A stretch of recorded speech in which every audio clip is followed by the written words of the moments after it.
प्यारे बच्चों, आज हम पढ़ेंगे संधि के विषय में। संधि किसे कहते हैं और इसके कितने भेद हैं। उन भेदों में स्वर संधि के बारे में जानेंगे, स्वर संधि किसे कहते हैं और स्वर संधि के कितने भेद हैं। सबसे पहले संधि। संधि किसे कहते हैं? संधि शब्द का अर्थ है बच्चों मेल। दो निकटवर्ती वर्णों के परस्पर मेल से जो विकार उत्पन्न होता है, विकार माने परिवर्तन, जो परिवर्तन होता है वह संधि कहलाता है। संधि का शाब्दिक अर्थ हम मेल से भी लेते हैं। और संधि दो देशों के बीच में जब कोई समझौता होता है उसको भी संधि कहते हैं हम लोग। तो कहने का मतलब जोड़ना है। संधि का अर्थ जोड़ना है।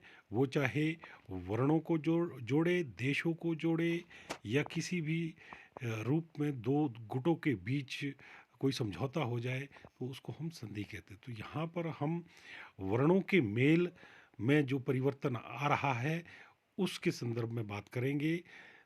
जो विकार उत्पन्न होता वर्णों के मेल से, जो परस्पर वर्ण आपस में जब मिलते हैं, जो उनमें विकार उत्पन्न होता है मिलने के उपरांत, उसको हम संधि कहते हैं। यहाँ पर जैसे सम जमा तोष संतोष, देव जमा इंद्र देवेंद्र, भानु जमा उदय भानुदय भानुदय।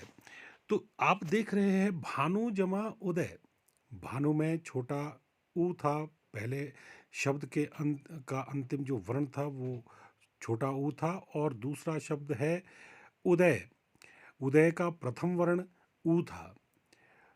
पहले शब्द का अंतिम वर्ण भी छोटा ऊ था और दूसरे शब्द का प्रथम वर्ण भी छोटा ऊ था। दोनों ऊ मिल करके आपस में जब उनका विलय हुआ तो भानुदय बना। नौ में बड़ा ऊ में परिवर्तित हो गए दोनों ऊ। तो ये परिवर्तन आया, दोनों वर्णों के मेल में ये परिवर्तन आया। ऊ जमा ऊ बराबर है बड़ा ऊ हो गया। उसी तरह से देव जमा इंद्र, देव का अंतिम वर्ण है अ, इंद्र का प्रथम वर्ण है ई। अ और ई आपस में मिल करके ए हो गया तो देवेंद्र बन गया। तो इस तरह से वर्णों के मेल के कारण जो परिवर्तन हुआ उसे हम संधि कहते हैं। तो संधि एक बार फिर से हम पढ़ लेते हैं परिभाषा। संधि शब्द का अर्थ है मेल। दो निकटवर्ती वर्णों में के परस्पर मेल से जो विकार उत्पन्न होता है उसको हम संधि कहते हैं। अब हम संधि के भेद के विषय में जानेंगे। संधि तीन प्रकार की होती है बच्चों। नंबर एक स्वर संधि, नंबर दो व्यंजन संधि और नंबर तीन विसर्ग संधि। तो इन सभी संधियों के बारे में हम विस्तृत जानकारी आपको देंगे। आज हम स्वर आपको बताएंगे स्वर संधि के बारे में, और स्वर संधि के कितने भेद होते हैं उसके बारे में आपको जानकारी दी जाएगी। स्वर संधि बच्चों, दो स्वरों के मेल से होने वाले विकार को स्वर संधि कहते हैं। जैसे विद्या जमा आलय बराबर है विद्यालय। इसमें विद्या विद्या का अंतिम जो वर्ण है वो है आ भी स्वर है। और आलय का प्रथम वर्ण भी आ है, ये भी स्वर है। स्वर जैसे मैंने आपको पहले बताया 11 स्वर होते हैं औ से लेकर औ तक। तो ये दोनों स्वर ही है, स्वरों का ही आपस में मेल हो रहा है। विद्या जमा आलय में विद्या का अंतिम वर्ण, आलय का प्रथम वर्ण, दोनों स्वर है। और इनके कारण जो परिवर्तन हो रहा है उसको हम स्वर संधि कहते हैं। ऐसा ही हमारे को परिभाषा में भी बताया गया है। दो स्वरों के मेल से होने वाले परिवर्तन को स्वर संधि कहते हैं। यहाँ पर दोनों स्वर थे, दोनों मिल गए, परिवर्तन हुआ तो स्वर संधि कहलाया। तो स्वर संधि के 5 भेद होते हैं बच्चों। स्वर संधि के प्रकार: नंबर 1 दीर्घ संधि, नंबर 2 गुण संधि, नंबर 3 वृद्धि संधि, नंबर 4 यण संधि, नंबर 5 अयादि संधि।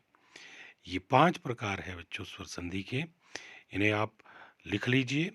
पूरा का पूरा जितना आज संधि के विषय में बताया है वो आप सारा अपनी कॉपी पर लिखेंगे और याद भी करेंगे।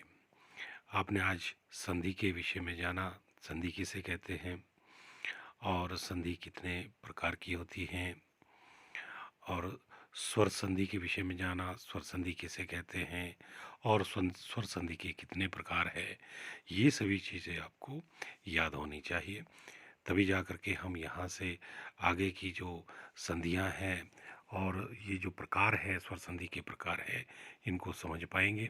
दीर्घ संधि किसे कहते हैं, गुण संधि किसे कहते हैं, वृद्धि संधि किसे कहते हैं, यण संधि किसे कहते हैं, अयादि संधि किसे कहते हैं, इन सब के बारे में विस्तृत जानकारी अगली वीडियो में आपको दे दी जाएगी। आप यहाँ तक का जो लेसन है उसको पूरी तरह से समझ लें, याद कर लें, तभी जा कर के हम आगे इसको सीख पाएंगे।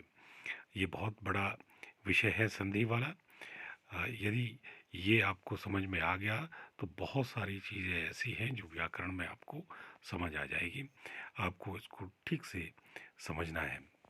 बच्चों, ये आपको तभी समझ में आएगा अगर आपको वर्ण के विषय में पूरी जानकारी है और वर्ण के भेदों के बारे में जानकारी है। स्वर किसे कहते हैं, स्वर कौन कौन से हैं, व्यंजन किसे कहते हैं, व्यंजन कौन कौन से होते हैं, उनके भेद, सभी चीज़ें अगर आपको पूरी पता होगी तभी आप संधि के विषय में जान सकते हैं। अगर आपने मेरे पिछले वीडियोस नहीं देखे हैं तो आप उसे देख लें, उसमें वर्ण की संपूर्ण जानकारी। तो आपने अगर वो वीडियोस नहीं देखे हैं तो पुनः देख लें और वर्ण के बारे में पूरी जानकारी लें, तभी जाकर के आपको संधि के विषय में जानकारी प्राप्त होगी।